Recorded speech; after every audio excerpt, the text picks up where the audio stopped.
अस्सलाम वालेकुम दोस्तों, एक्सरसाइज 8.2 मेथड की जिसकी हमने पहले 8 क्वेश्चन कर लिए थे। आज हम करेंगे इसका क्वेश्चन नंबर 9 और इससे अगले क्वेश्चन नंबर 9 कहता है जी, prove that if a positive term series 1 to infinity a n converges then the series 1 to infinity under root a n plus 1 converges. कहता है कि आपके पास एक पॉजिटिव टर्म सीरीज़ है, ठीक है, यानी ऐसी सीरीज जिसकी टर्म पॉजिटिव है तो वो कन्वर्ज कर रही है। तो फिर आप साबित करेंगे ये जो चीज़ है ना ये भी कन्वर्ज करती है, ठीक है। तो इसको हम देख लेते हैं जी। अच्छा, तो सबसे पहले मैंने जो चीज़ गिवन है वो लिख ली है। अब यहाँ पे हमने एक बात देखनी है कि अगर हमें कोई दो टर्म दी गई हों, फॉर एग्जांपल ए और बी है, ठीक है, इनका अब हमने अर्थमेटिक मीन अगर निकालना हो तो कैसे निकालते हैं? इन दोनों को प्लस करते हैं और 2 पर डिवाइड कर देते हैं। और इन दोनों का अगर हमने ज्योमेट्रिक मीन निकालना हो तो ज्योमेट्रिक मीन निकालने के लिए अगर दोनों को मल्टीप्लाई करते हैं और अंडर रूट ले लेते हैं, बाद प्लस माइनस आ जाता है, ठीक हो गया। अब यहाँ पे हमारे पास ये जो चीज़ है इसको समझने की कोशिश करनी है जी। ये हमारे पास दो टर्म है, एक है ए एन और एक है ए एन प्लस 1, ठीक है। अगर ये एक ए हो ये एक बी हो, ठीक है, तो इन दोनों का ज्योमेट्रिक मीन क्या बनेगा? ये बनेगा जो चीज़ लिखी हुई है, यानी कि हमारे पास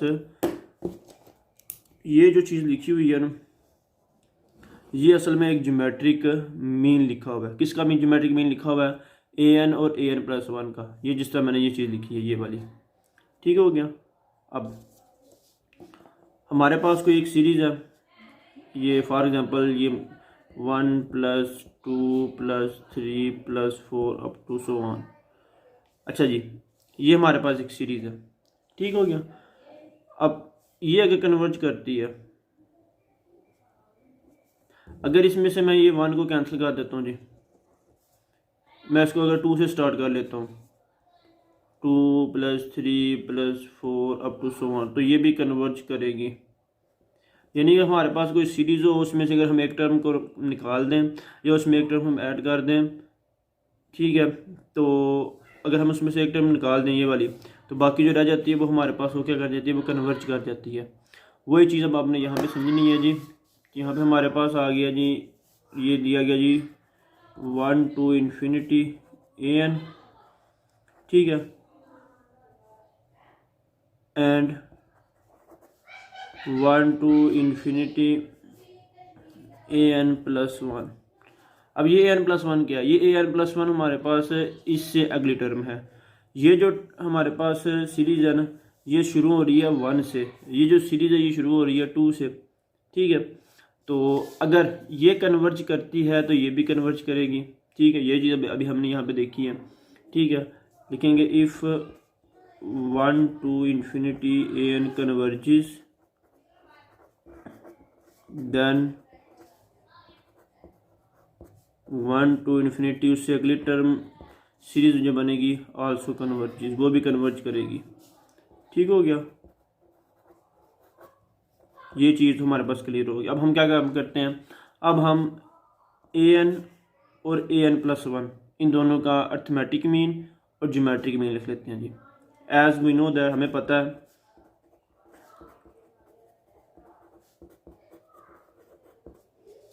कि जो अर्थमेटिक मीन होता है वो ग्रेटर होता है ज्योमेट्रिक मीन से। तो अर्थमेटिक मीन दोनों का ले लेते हैं हम। अर्थमेटिक मीन हमारे पास आ जाता है summation 1 to infinity a n plus 1 divide कर देंगे 2 पे is equal to summation 1 to infinity. अब दोनों का हम क्या ले लेंगे? ज्योमेट्रिक मीन ले लेंगे। ज्योमेट्रिक मीन क्या होता है? ये होता है ये चीज़। इस 2 को बेशक आगे कर दें आप multiply, a n plus 1 over 2 1 to infinity. अच्छा जी, सॉरी, ये हमारे पास ग्रेटर देन है, ठीक हो गया। अब ये चीज़ हमारे पास आ गई है। अब दो हमारे पास, हमने एक्सरसाइज 8.1 से पहले कुछ प्रॉपर्टीज़ पढ़ी थी, क्योंकि हमारे पास दो सीरीज़ हैं वो कन्वर्ज कर रही हैं, उनका सम भी क्या होगा, कन्वर्ज ही होगा। ठीक है, तो ये दो सीरीज कन्वर्ज कर रही हैं, दोनों को सम किया तो ये भी कन्वर्ज करेंगी। अब इस साइड पे ये चीज़ है। अब यहाँ पे हम बेसिक कंपैरिजन टेस्ट लगाएंगे। बेसिक कंपैरिजन टेस्ट क्या है जी, वो देख लेते हैं जी। बेसिक कंपैरिजन टेस्ट में क्या है जी,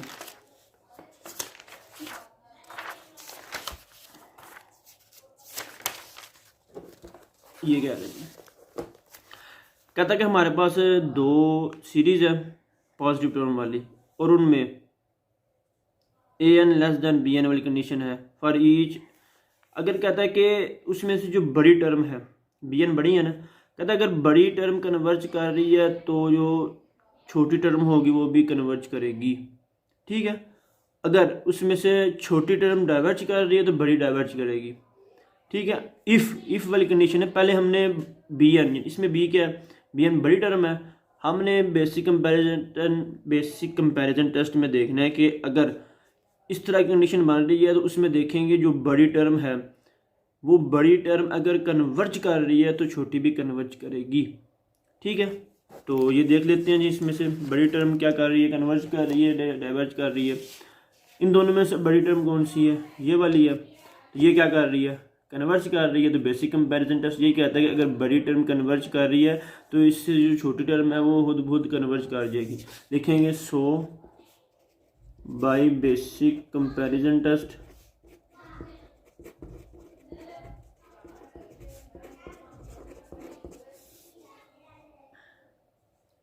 समीशन 1 to इन्फिनिटी ये कन्वर्ज कर रहा है,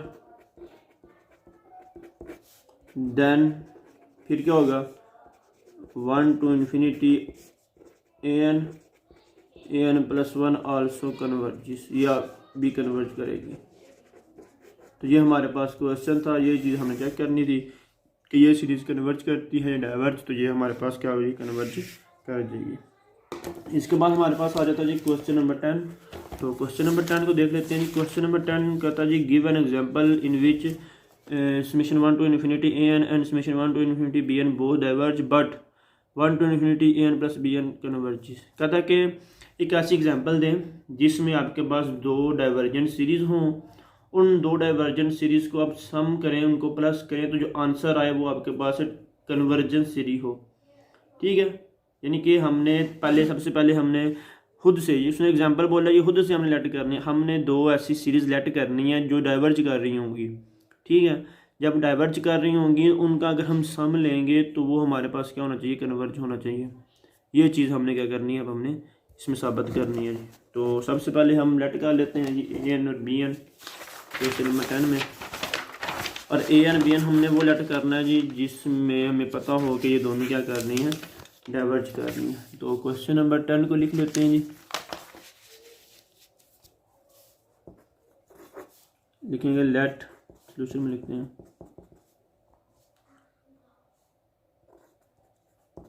ए एन, बल्कि समीशन 1 to इन्फिनिटी, इधर लिख लेते हैं जी हम इसको ए एन लिख लें। ये हमारे पास आ जाएगा, मैं अगर इसको लिखूँगा 1/n²। ठीक है, 1/n² हमारे पास एक कन्वर्जेंट सीरीज होती है। ठीक है, अगर इसके साथ मैं ये 1/n लिखता हूँ जी, ठीक है, ये क्या बन जाएगी, फिर ये पूरी सीरीज डाइवर्जेंट हो जाएगी। Similarly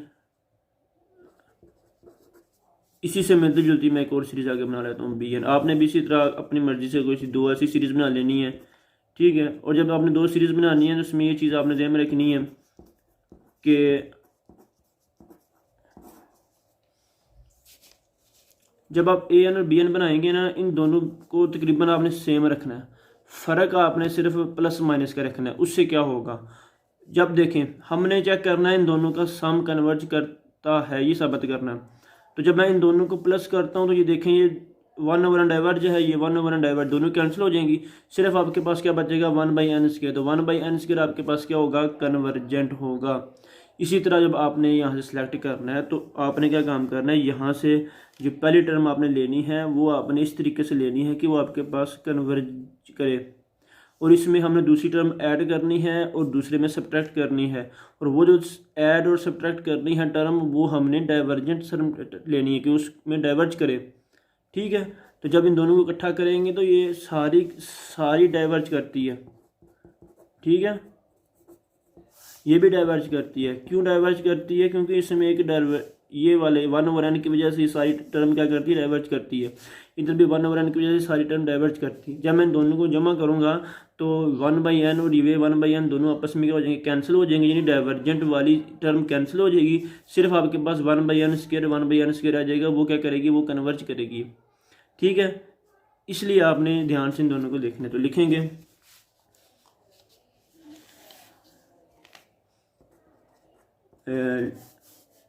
as summation 1 to infinity an summation 1 to infinity 1/n² plus minus 1/n summation 1 to infinity bn summation 1 to infinity 1/n² plus 1/n, दोनों का प्लस कर दें जी। Summation 1 to infinity an plus bn summation 1 to infinity आपके पास आ जाएगा 1/n² minus 1/n plus 1/n² plus 1/n, दोनों cancel. 1 to infinity आपके पास आ जाएगा 2/n², 2 को बाहर लिख ले। 1 to infinity 1/n², तो 1/n² आपके पास क्या कन्वर्जेंट सीरीज है? देखेंगे 1 to infinity an plus bn, इन दोनों का सम इसके बराबर है, तो ये क्या करेगा? कन्वर्जेस। तो ये चीज़ हमने साबित करनी थी, तो ये हमारा क्वेश्चन सॉल्व हो गया। अस्सलाम वालेकुम स्टूडेंट। तो एक्सरसाइज 8.2 का क्वेश्चन नंबर 11 है, 11 से 20 तक है। कहता है कि use the comparison test investigate convergence और divergence of series in problem 11 to 20। कहता है कि कंपैरिजन टेस्ट आपने यूज़ करने हैं। अब यहाँ पे देखें, कंपैरिजन टेस्ट ने लिखा हुआ, कंपैरिजन टेस्ट लिखा हुआ, यानी कि एक से ज़्यादा। तो कंपैरिजन टेस्ट 2 होते हैं जी, वो बताता हूँ कौन कौन से होते हैं। कहता है कि वो कंपैरिजन टेस्ट यूज़ करके आपने बताना है कि क्वेश्चन नंबर 11 से 20 तक जितनी भी सीरीज़ हैं वो कन्वर्ज कर रही हैं या डाइवर्ज कर रही हैं। अब यहाँ पे सिर्फ हमने इस क्वेश्चन को 15 क्वेश्चन को छोड़ देना, बाकी जितने भी क्वेश्चन हैं 11 से लेकर 20 तक, बाकी जो हमारे क्वेश्चन हैं उनमें हमने सिर्फ एक ही टेस्ट लगाना है, लिमिट कंपैरिजन टेस्ट। ठीक है, इजी टेस्ट है, इजीली सॉल्व हो जाता है। अब देखें जी, कंपैरिजन टेस्ट हमारे पास 2 तरह के होते हैं। कंपैरिजन टेस्ट हमारे पास 2 तरह के कौन कौन से हैं जी? अब यहाँ पे देखें जी, एक हमारे पास है जी द बेसिक कंपैरिजन टेस्ट, दूसरा हमारे पास है लिमिट कंपैरिजन टेस्ट। ठीक हो गया। अब limit comparison test, basic comparison test तो ये है, ठीक है, ये भी हमने देखा। लिमिट कंपैरिजन टेस्ट क्या होता है? कहता है जी let a 1 to infinity an and 1 to infinity bn be series of positive term। हमारे पास 2 सीरीज हैं an और bn। ठीक है, if limit n approaches to infinity an और bn is equal to l not equal to 0 then either both the series converges or both diverges। कहता है कि अगर आपके पास 2 सीरीज हैं कोई भी पॉजिटिव टर्म के साथ, उन दोनों के ऊपर आप लिमिट अप्लाई कर दें और दोनों को डिवाइड करके सॉल्व करें, नहीं कहा अब उनको दोनों को डिवाइड करें, ठीक है, ए एन और बी एन को, और उनके ऊपर limit n approaches to infinity लगा दें। उसका जो आंसर आएगा वो एल हो, एल से मुराद कोई यूनिक नंबर हो और वो 0 ना हो, 0 के अलावा हो, यानी कि 1 2 3 4 5 6 7 8 9 10 अप टू कोई भी नंबर हो और इन्फिनिटी ना हो, यानी कि इन्फिनिटी और 0 के अलावा कोई भी नंबर हो। तो फिर क्या होगा कि जो सीरीज़ होगी हमारे पास दोनों या कन्वर्ज करेंगी या डाइवर्ज करेंगी। फिर ऐसा नहीं होगा कि एक कन्वर्ज कर रही है एक डाइवर्ज कर रही है। जब ये वाली कंडीशन बन जाएगी तो फिर दोनों कन्वर्ज कर सकती हैं और दोनों ही डाइवर्ज कर सकती हैं। वो कब किस तरह पता चलेगा? वो डिपेंड करता है जी हमारे पास बी एन पे। ठीक है, अब बी एन अगर हमारी कन्वर्ज करती है तो ए एन भी कन्वर्ज करेगी, अगर बी एन हमारी डाइवर्ज करती है तो ए एन डाइवर्ज करेगी। ठीक हो गया। दूसरी बात क्या है, अगर दोनों का आंसर हमारे पास 0 आ जाए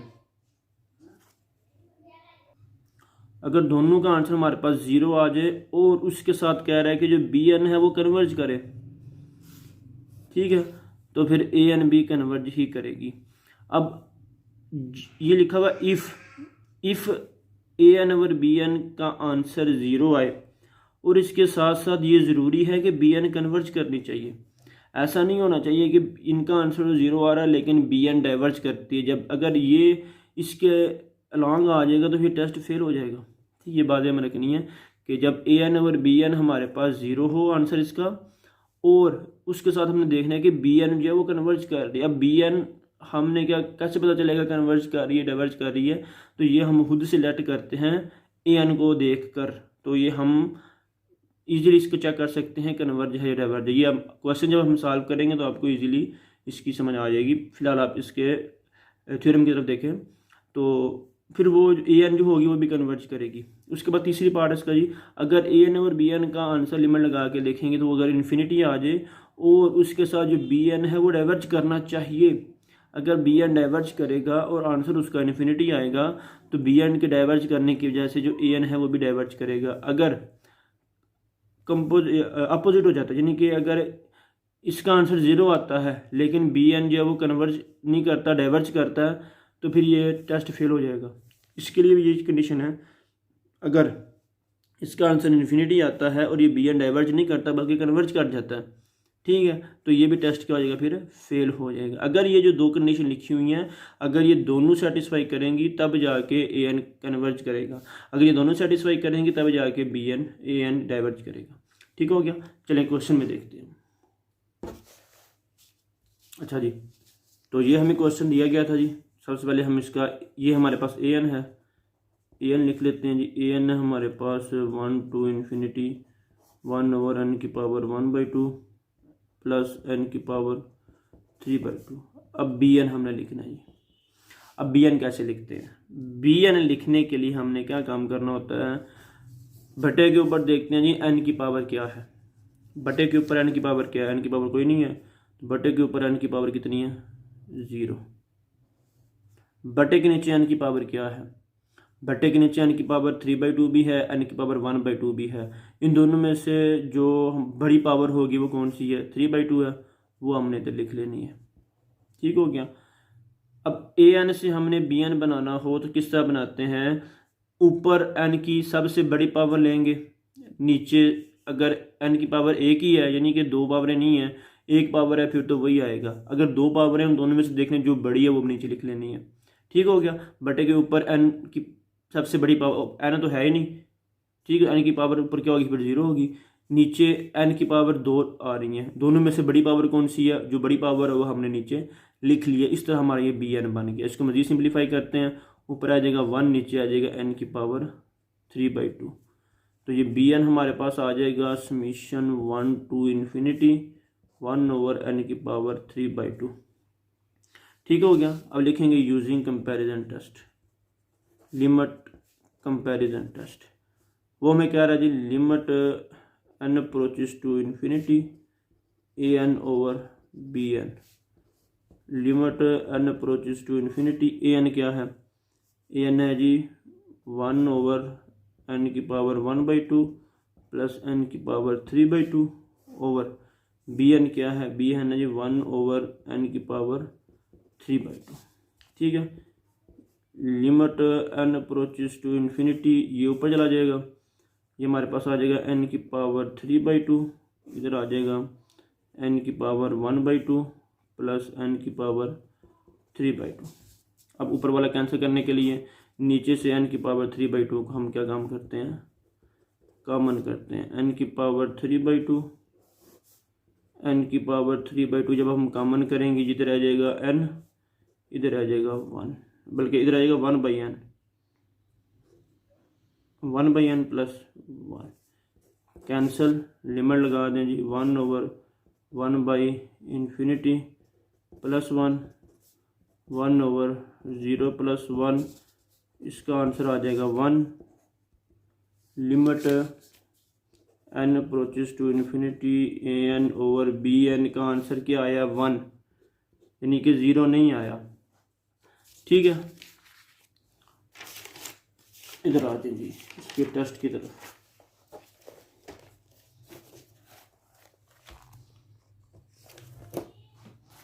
इसका आंसर 0 नहीं आया और इन्फिनिटी भी नहीं आया, ठीक है। 0 के अलावा कोई और आंसर है, तो फिर हमने क्या काम करना है, कहता है कि सीरीज भी कन्वर्ज भी कर सकती है, डाइवर्ज भी कर सकती है, लेकिन मैंने अभी आपको बताया कि जब इस तरह की कंडीशन आ जाए कि जब आंसर उसका 0 ना आए और इन्फिनिटी भी ना आए, तो फिर आपने क्या काम करना है, फिर आपने बी एन को चेक करना है कि बी एन क्या बिहेव कर रहा है। जो बी एन का बिहेवियर होगा वही ए एन का बिहेवियर होगा, ठीक हो गया। लिखेंगे 0 but summation 1 to infinity bn converges, so by limit comparison test summation 1 to n an also converges। अब bn किससे कन्वर्ज किया जी, bn हमारे पास क्या था, ये था। अब के पास ये चीज़ होती है, पी सीरीज होती है आपके पास, समीशन 1 to इन्फिनिटी 1/n की पावर p, ठीक है। अब p से मुराद कोई भी पावर है, अगर p हमारा लेस देन 1 हो, p हमारा ग्रेटर देन 1 हो, ठीक है। अगर p हमारा लेस देन 1 हो तो ये सीरीज हमारी क्या कर जाती है, कन्वर्ज कर जाती है, सॉरी डाइवर्ज कर जाती है। अगर p हमारा 1 से बड़ा हो तो सीरीज हमारी कन्वर्ज कर जाती है, ठीक है। अब n की bn ये है, n की पावर 3/2 है, तो ये क्या है, ग्रेटर देन 1 है, n की पावर 1 से बड़ी है ना, जो n की पावर 1 से बड़ी होगी तो सीरीज कन्वर्ज करेगी, अगर n की पावर 1 से छोटी होगी तो सीरीज डाइवर्ज करेगी। n की पावर 1 से बड़ी है इधर bn में, तो bn क्या करेगा, कन्वर्ज करेगा।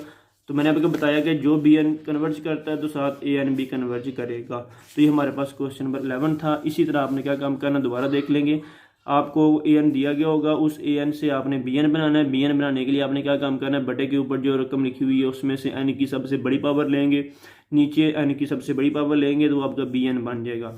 अब bn कन्वर्ज करता है, डाइवर्ज करता है, वो देखना है कि n की पावर, ठीक है, n बटे के नीचे होना चाहिए। जब आपने पावर चेक करनी है तो n बटे के नीचे होना चाहिए। n की पावर आपके पास अगर 1 से बड़ी है तो सीरीज कन्वर्ज करेगी, अगर n की पावर 1 से छोटी है तो सीरीज डाइवर्ज करेगी। यहाँ पे n की पावर 3/2 1 से बड़ी है तो bn क्या करेगा, कन्वर्ज करेगा, ठीक है। bn कन्वर्ज करेगा तो an भी कन्वर्ज करेगा, लेकिन उसके लिए हमें फिर ये चेक करना पड़ेगा, ये चीज़ लगा के, ठीक है। तो ये लिमिट कंपैरिजन टेस्ट लगाएंगे, इनको सॉल्व करेंगे, आंसर हमारे पास 1 आ गया, 0 नहीं आया। तो फिर देखेंगे कि bn कन्वर्ज कर रहा है तो an भी क्या करेगा, कन्वर्ज करेगा। इसी तरह आपने क्वेश्चन नंबर 12, 13, 14, 15 को छोड़ के क्वेश्चन नंबर 11 से लेके आपने 20 तक इनको सॉल्व करना है।